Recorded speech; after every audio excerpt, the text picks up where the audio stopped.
সম্মানিত এলাকাবাসী, আসসালামু আলাইকুম। আগামী 23শে জানুয়ারি রোজ জুমাবার স্থান সনুয়া হজরত ফাতেমা রাদিয়াল্লাহু তাআলা আনহা ইসলামী মাদ্রাসা হেফেজখানা ও এতিমখানার বার্ষিক বিরাট ধর্মীয় সভা। উক্ত সবাই সভাপতি হিসাবে উপস্থিত থাকবেন বিশিষ্ট আলেমে দ্বীন, বিশিষ্ট ইসলামী চিন্তাবিদ জনাব আলহাজ হজরত মৌলানা মোশাররফ হোসেন সাহেবে, অধ্যক্ষ পুইসুডি ইসলামিয়া কামিল মাদ্রাসা।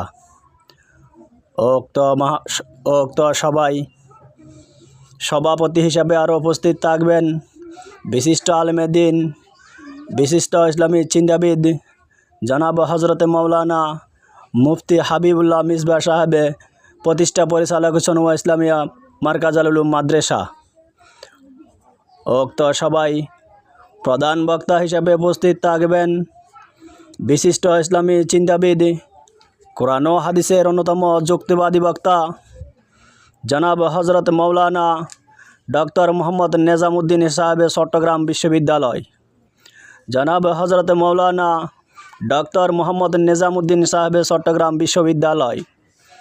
উক্ত সবাই বিশেষ বক্তা হিসাবে আরও উপস্থিত থাকবেন আপনাদের এই সুপরিচিত বিশিষ্ট ইসলামী চিন্তাবিদ, কোরআন ও হাদিসের অন্যতম যুক্তিবাদী বক্তা জনাব হজরত মৌলানা মামুনুর রশিদ নুরি সাহেবে কুতুবদিয়া।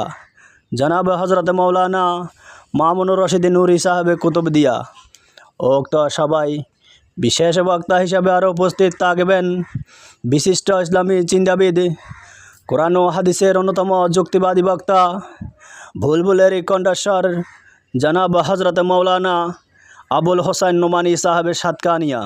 জনাব হজরত মৌলানা আবুল হোসাইন নোমানী সাহেবে সাতকানিয়া। উক্ত সবাই আরও বহু দেশ বরণ্য ওলামায়ে কেরামগণের শুভাগমন, এতে আপনাদের সকলের প্রতিদিনই দাওয়াত রহিল।